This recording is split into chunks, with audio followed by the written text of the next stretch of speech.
Greetings, brothers and sisters. So this video is entitled When Your Life is Preventing You from Living Your Life. And so this is one of the rare times I say the title at the beginning of the video, because usually I don't know. Usually I have to scramble and come up with something because, the title's important. Sometimes it's a drag for me. Or I'll end up saying something during the video and I'll be like, hey, that'll be a good title. But in this case, I was thinking about this subject matter, and it came to me, that phrase came to me. And what it means is that you have a purpose, you have a divine purpose, and you have a goal as a human being, and something you can share and offer to your brothers and sisters, and work you can do for God, realizing your full potential. But your crappy job and your crappy marriage, your crappy family and your crappy car and your crappy diet, and your crappy addictions and all these things get in the way of you ever finding that purpose. I went through this. I experienced this for a number of years in different ways. And so I can, speak on it with some, having quite a bit of experience with this myself. It went through various phases for me personally. But what I'm talking about here is that as you grow into an adult and you feel like maybe there's something else you're supposed to be doing, you feel like there's, the life that you're living isn't your true purpose, and there's something else, right, that you're supposed to be doing, and it kind of is just under the surface, but you feel it, right? It sort of eats away at you. And maybe even know what it is, or there's something you like to be doing. But by the time your sucky job, you work 40 hours a week, and then the commute back and forth, and, whatever little bits of work you bring home with you, whatever it might be, ends up being like 50 and 60 hours of work a week, right? And then you have maybe your crappy relationship with your spouse who's sucking the life out of you. Maybe they're not, maybe they're trying, but, it's just, it's not, there's lots of relationships where both people are trying to suck energy off the other person because they're both kind of drowning energetically, right? Both people are depleted. Their love bank is depleted, right? And so they're sucking energy off each other or whatever else it is, right? It's not enough money. There's money issues. There's just stress, just getting food on the table, all the things you got to do. And then when you have time off, feels like you got to cut your lawn or wash your car or whatever it is, spend time with your kids. So you go to bed late and there's no energy left to put into anything but, your miserable life. Or even if it's not miserable, it's, it's not great, and there's nothing left over. You go to bed late, you wake up early, you wake up tired, you suck down some caffeine or whatever it is, and then you trudge off to work, and then by the time the weekend rolls around, you just want to do something recreationally, so you feel like you have some fun, you have something to look forward to as you're sitting at your miserable job, or you're working hard physically at your job, whatever your job is. It's draining the life out of you, and you're just getting through. I think about 80% of people don't really want to be doing their job. If they had a choice, they would do something else or do nothing at all. They're only doing their job because they're forced to. And you feel like if you just had some downtime, if you just had some time to yourself, some time to just reflect and kind of put the pieces together, you could create something and get out of the rut. You could do something, economically that would be valuable. Maybe you could write a book, or, come up with some idea, an invention. You just need a little bit time away from your life. You just need, you need like a couple of months just to, regain your strength and, deprogram yourself, like cleanse off all the bad energy from your job and all these things, and just be able to sort of gather yourself and, figure out what you're going to do, figure out this idea that you might have, right? Some sort of entrepreneurial, whatever it is, or it might not be necessarily to do with work. It's some other thing, right? You could do something special. You could do something, other than what you're doing right now, but you just need more time. You just need, a vacation from your life, but not like a vacation, like not like you go sit on the beach somewhere, but actually just taking a break from all of it. But you can't, right? It's just sucking you dry, and you're caught in the, you're like a rat on the hamster on the wheel. And so I went through phases of this myself. So the first 28 years of my life, well, as a kid, you're a kid, you do kid stuff. But then as I started, entering into my high school and college years, I had no clue to what my purpose was. I wanted to be a basketball player, at least maybe a college level basketball player. But it wasn't something, I worked at it and I grew my skill level, but there were some days I just could take it or leave it, or just leave it, right? Some days I just wasn't into it, and, it wasn't a real passion of mine. And I mean, it wasn't something that, I was competitive and liked to play, but not all the times. And, I was a streaky player, and, it wasn't really what I was supposed to be doing. I mean, it helped me and I gained knowledge and things from it, but it wasn't my true purpose. And then in terms of a career, like I was always smart in different ways in school, but I had dyslexia and I'm an introvert, and, I have various other things that are just not normal things. Like I'm not a normal person. And I could sit in class and just listen to the teacher, and if I paid attention, but I was always a daydreamer, especially, when I was younger. But if I could get myself to pay attention, all I had to do was listen and not really study, and, only sort of halfway do the homework, and I could get a good grade in school, high school, and to some extent college. But I couldn't see myself doing, various jobs. Like I was really interested in psychology, and I started taking courses, right? And I was interested in that, but I had, I didn't think I could be a therapist because I just didn't like to listen to people, right?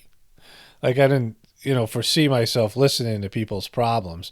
And that turned out to be something that I was right about. Like I was, meant to understand the psychological process, but I was never going to be somebody who just sat there and listened to some people whine about their spouses and their jobs and, their life. And, I'm just not into it. I'm not built for that. So I was never good at that type of, counseling. I'm a good problem solver, and I can help people come up with solutions and, help them find a spiritual path or something like this. But in terms of just, sitting there and being, a dumping ground, like a toilet for people to dump their problems on, just, they don't really want to solve them.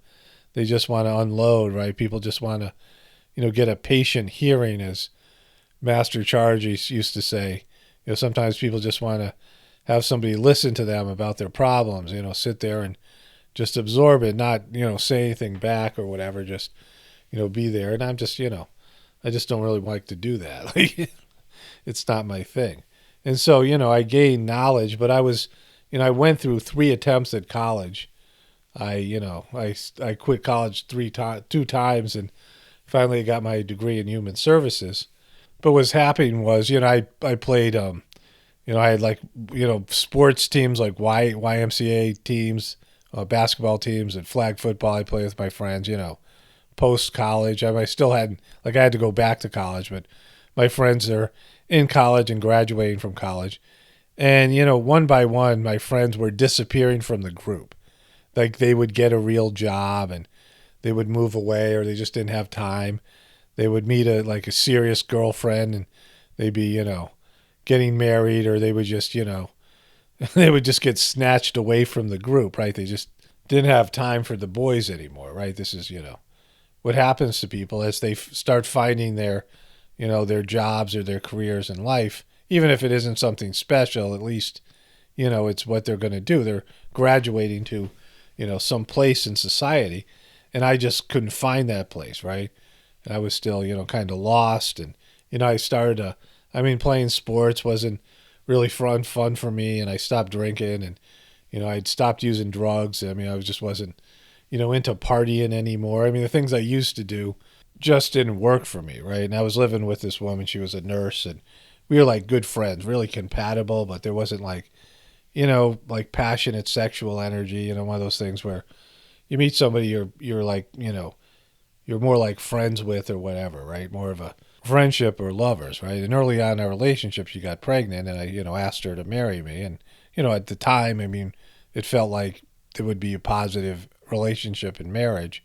And I went and got like this engagement ring on credit, right? Like some sort of payment place. I was waiting tables and, and, at first it seemed like it, be a possibly a good idea. But it wouldn't have been like I would have proposed to her if the pregnancy didn't happen. It would have been something I would have waited for, and we were living together. And then she had a miscarriage, or I don't know, maybe it was a false positive or some shit like that. But, but we were still engaged, right? And it was like, I didn't think it was, it was like, takesy backsies, right? Remember that engagement thing? Well, now that you're not pregnant, I'm going to take it back. And so, like, you can't do that. But I wanted to, like, because it wasn't like I was, I don't think either one of us was set that this was a good idea. And her parents were, they heard about the engagement and they wanted to, pay for the wedding. And they didn't have a lot of money, and I hadn't really met them yet. And so we went over to their house, and it was just this really depressing, unbelievable depressing atmosphere. I mean, just her mom had like been in love with some guy who went off to Vietnam or something like this, and she really loved the guy, but it kind of hurt her that he was gone. So she married this my fiance's at the time, right? This girl's father, even though she didn't love him, and he turned out to be an alcoholic and kind of a piece of crap. And the woman I was with didn't like know him. Like she met him like a couple times in her life, and she saw him when she was a kid, and then as an adult she met him, and he was like, "Hey, how come you never came around?" Like, he was like one of those guys, right?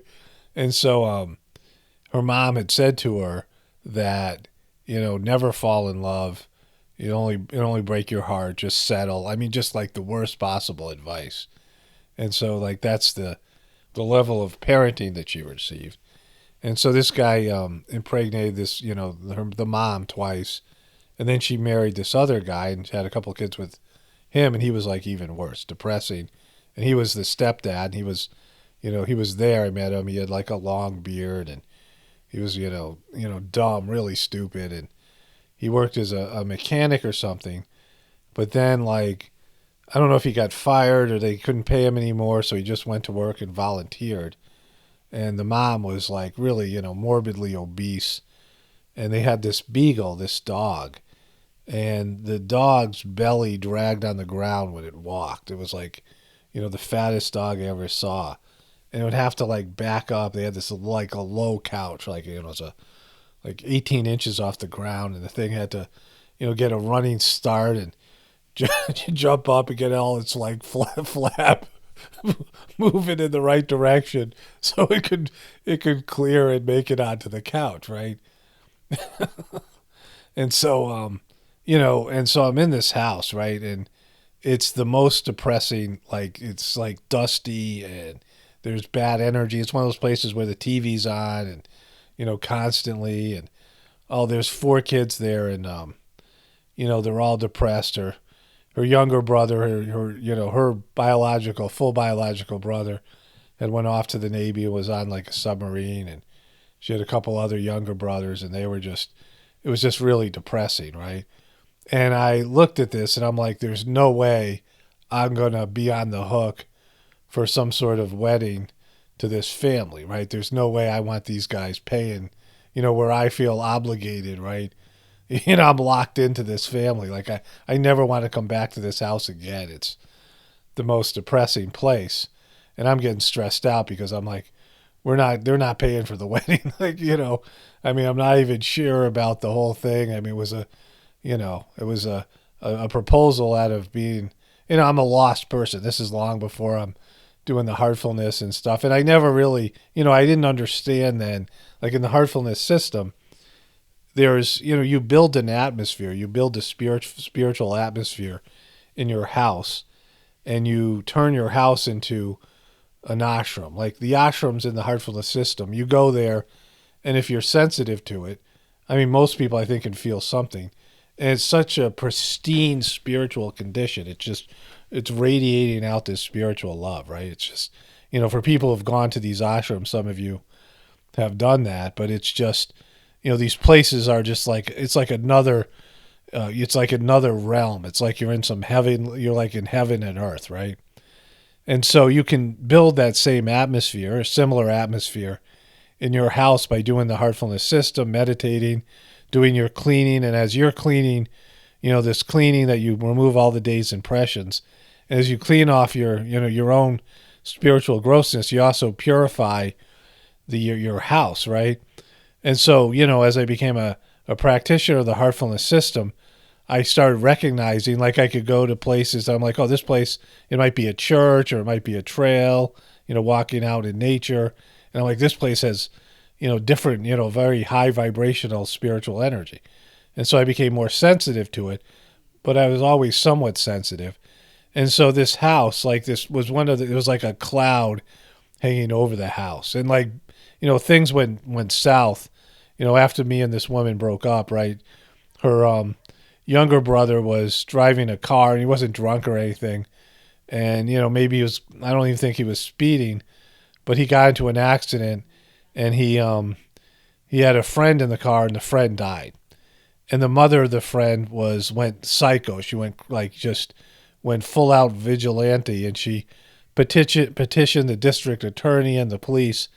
And so she got this kid, and he was like 16 years old. He had just, got his driver's license, and she, got him to go to adult prison, like, for 3 years for, manslaughter or something. And it didn't make any sense. I mean, when I, looked at the situation, but there was so much depression and cloud hanging over this family. They ended up, a week late after I met them, backing out of paying for the wedding, which I was eternally grateful for, right? Because, and then it just sort of fell apart. Like, we became, less and less like a romantic relationship, and more like just roommates. We got along fine, me and this woman, but we weren't really meant to be. There's no, sexual energy and passion there, whatever it is. And so, we just sort of went our separate ways. But she got into therapy with this woman who was like she had like a master's degree in social work, an MSW, but she was also a spiritual person that did some sort of like channeling or something. And, she's the one that ended up telling me about the heartfulness system. But I remember, like, realizing my old life, playing sports and partying and, doing whatever I was doing when I was younger, was over. Like, I just was, done with it. But the new life, what I was supposed to do next, wasn't opening up in front of me, right? So I went on my third attempt at college and ended up getting my bachelor's degree, and I went to human services, and I worked in treatment centers, with sex offenders, all these things. And I started having a career in counseling, eventually counseling and these things, which, eventually led to what I'm doing now. Like, it was gaining experience and knowledge and things to help me make these videos and understand the patterns and the system, because I'm a person who reads patterns. But, I was in that phase where my old life had ended. I was done with, like, phase 1 of my adult life, right? But phase 2 hadn't opened up yet. It was very frustrating, I mean, I remember feeling, when you don't have a goal, you don't have a purpose, life is just, you don't have a reason to do whatever you're doing, right? And so, then I found the heartfulness system, and then I had like an overall goal, a spiritual goal. And I just, the transmission that was given, I just had this profound experience, and, my first initial sittings, and just, I loved the literature and the philosophy, and everything about it was what I was meant to do. And I was really psyched. Like, those first 2 years of the heartfulness system, up until this last couple of years with, my now wife and things, and, coming back from India and doing these videos and, the things I'm doing here, that was probably the happiest period of my life, right? Just those first couple of years when I first found heartfulness, before, all the social dynamics and all the cleaning stuff kicked in, right? And then getting married and all that stuff, my first marriage. But in, those first couple of years, it was just, I was so happy and just in this heavenly like state. And so, when I was starting a career now, I was, had a job that had some meaning and, and it wasn't a lot of money, but at least it was, it was moving forward. My life was opening up and moving forward.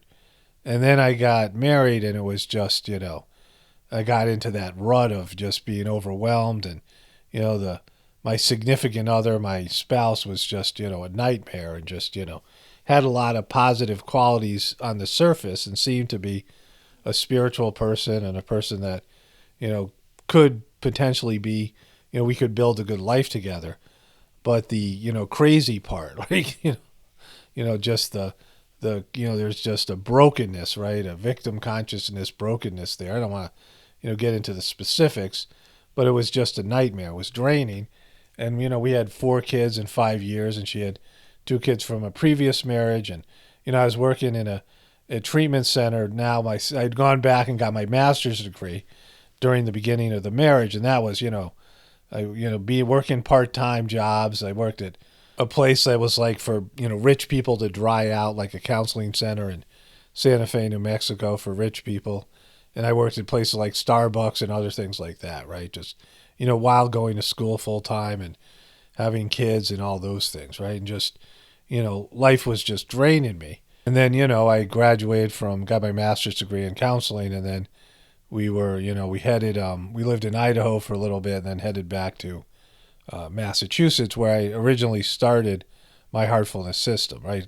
That's where I got my initial, introductory meditative sittings. But I had lived in Connecticut most of my life. I'd moved down, gone to different places. My parents had lived in Florida. I moved down there for a bit and lived in Atlanta and other places, the Virgin Islands. And, I traveled around. Because I waited tables, I could live in like cool places and things. But anyways, so there was this experience that I had in meditation in Massachusetts when I returned there. And, there was a group satsang, a group meditation where you're transmitted to, and there's a preceptor, a trainer that transmits to you, and then cleans the group. And this is back when I was a trainer, but there was someone else giving the sitting.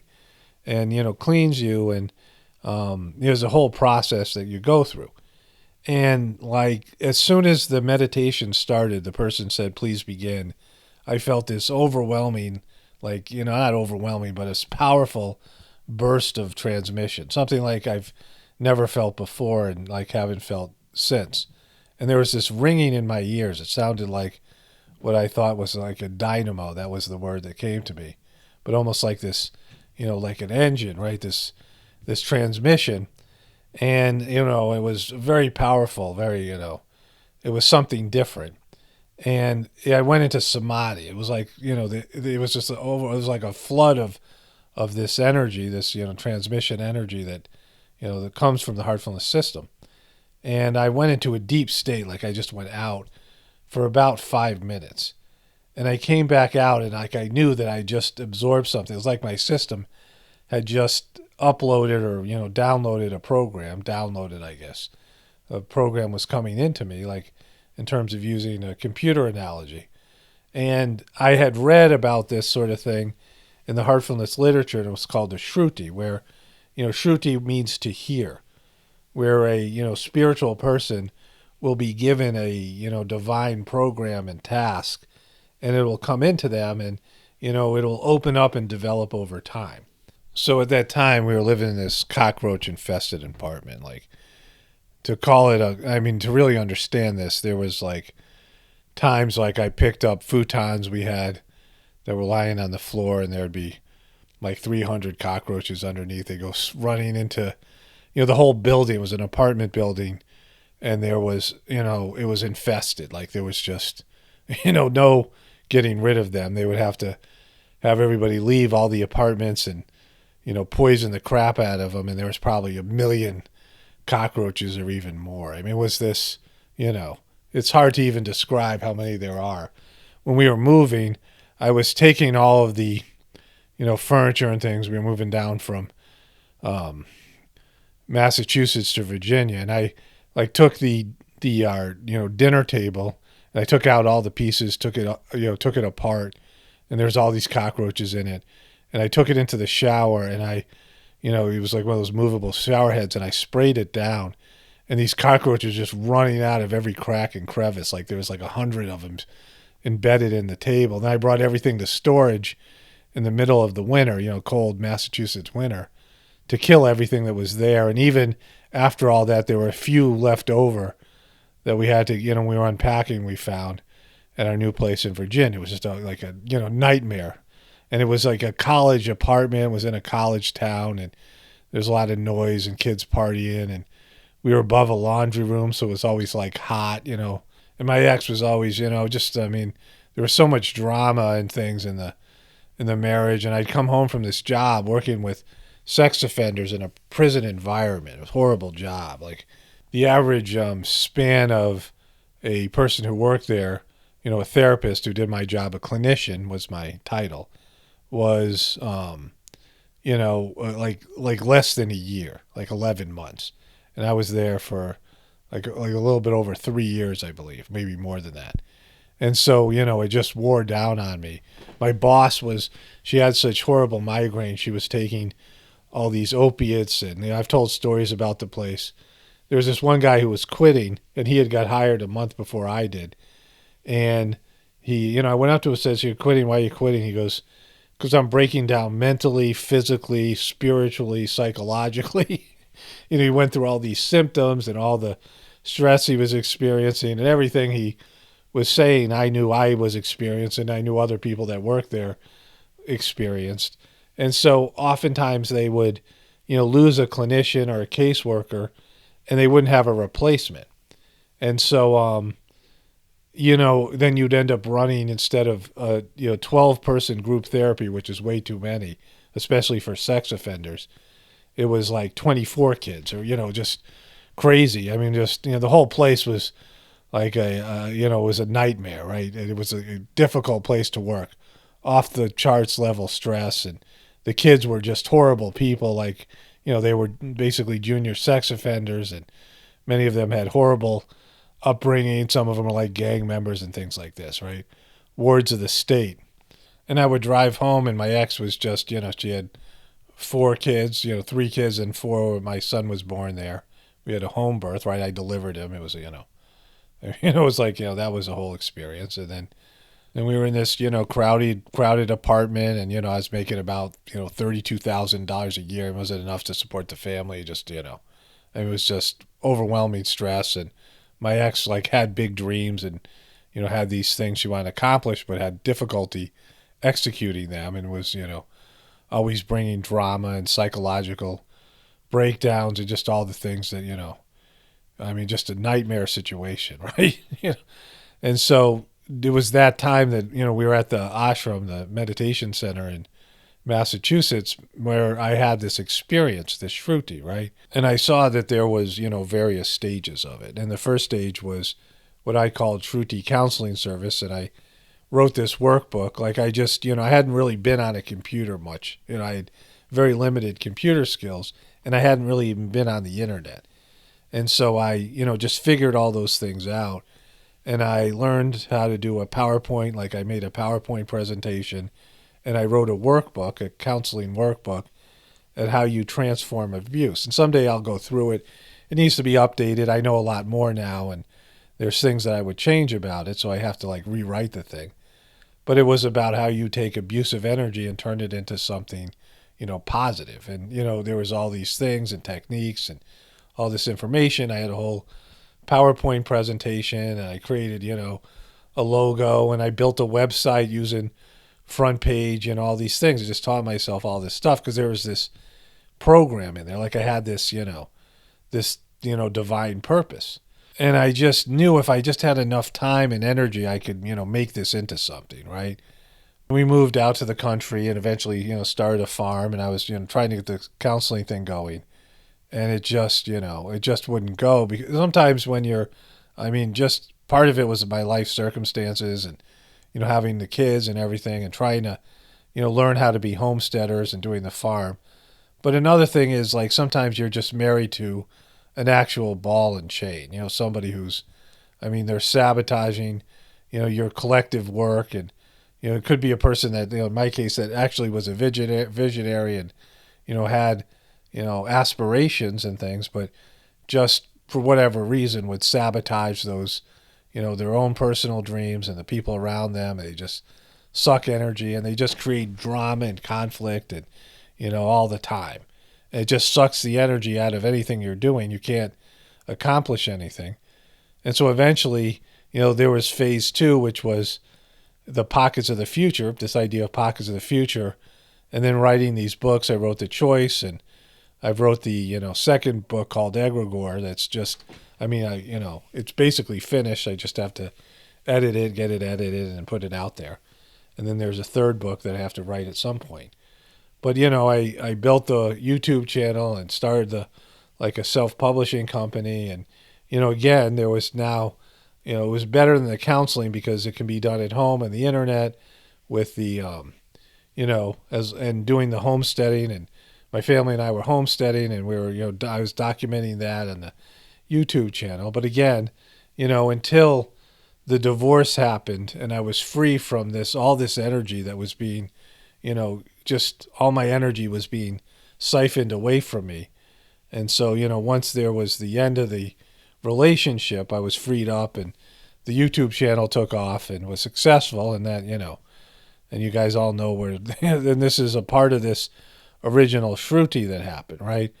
But it took a long time and frustration, 18 years of, like a horrific marriage. And, the 28 years I lived not finding my original purpose, which was the heartfulness meditation. And then, of course, now my wife now is so great and so supportive and just makes things, easier and easier for me to do this job and do all these things. But I understand, how people get lost, how their life prevents them from living their life, right?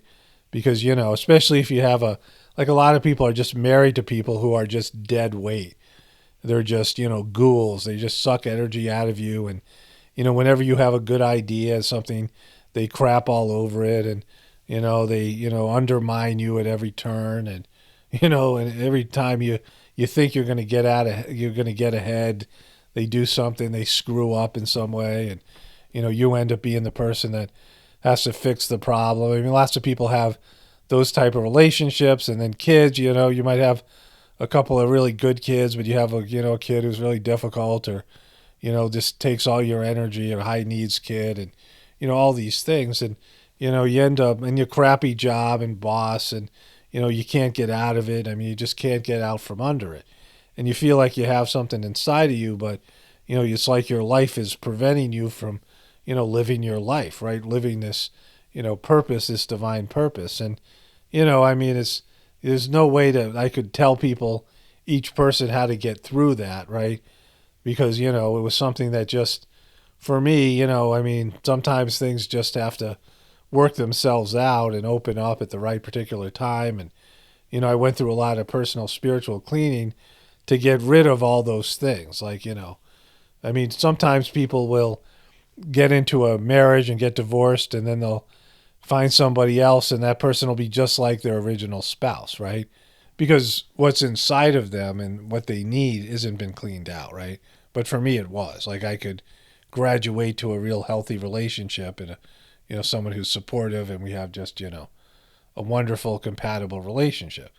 But again, something had to be cleaned out of me, which happened through the, heartfulness system, and I've talked about that before, and a bitterness towards God and all these things.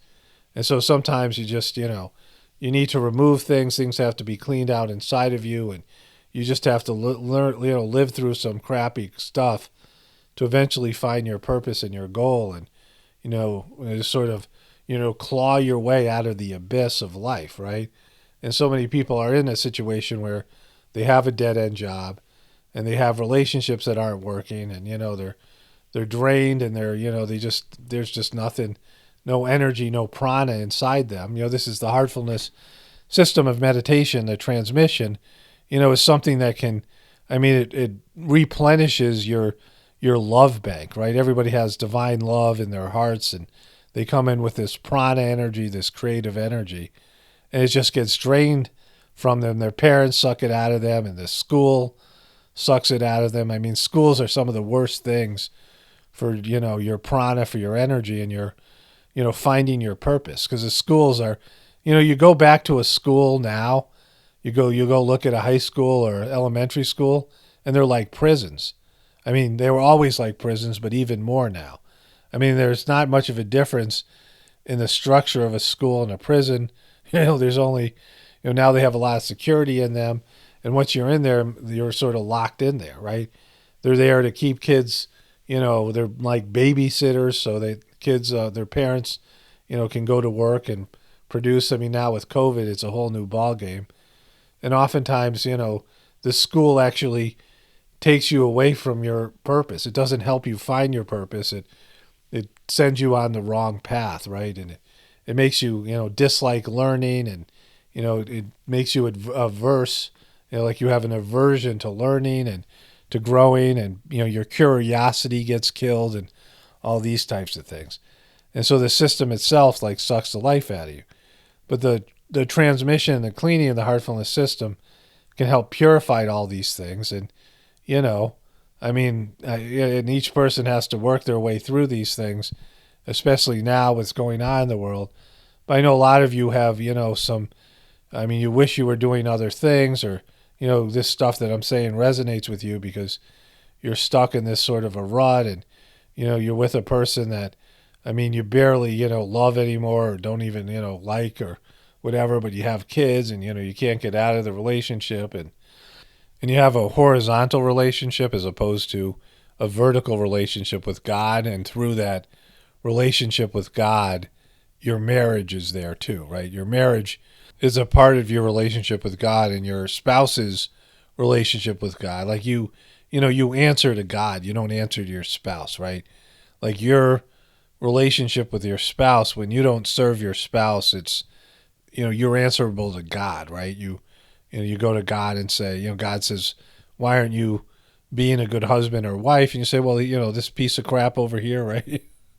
This life-sucking piece of crap over here. And God says, you're not, it's not that kind of relationship. You're in a relationship with me, and you answer to me, right? You be a good spouse. You don't worry about what they're doing. And I'll prop you up and give you the love that you need. And, instead, people are in horizontal relationships, each one expecting the other one to build them up and give them love and give them support and give them energy, but they don't give anything back, right? Master Charji, the third master of the heartfulness system, gave this wonderful talk where he said, he was talking about marriage, and he said, you want marital bliss. You want to have bliss in your marriage, but have you given bliss, right? Have you given bliss to your spouse? Like, you're a nagger and a complainer and, a selfish person, but you expect your spouse to deliver bliss for you, but you're not giving them bliss, right? How can you expect to receive bliss if you're not giving bliss? Like, it's cyclical, right? It's a cycle, right? The energy goes out from you, out into the universe, and then comes back, out into, wherever, right? And if you're not, whatever you're giving to the world and giving to your spouse and other people is what you're going to receive back, right? And you're going to complain, but are you giving to them what you want from them, right?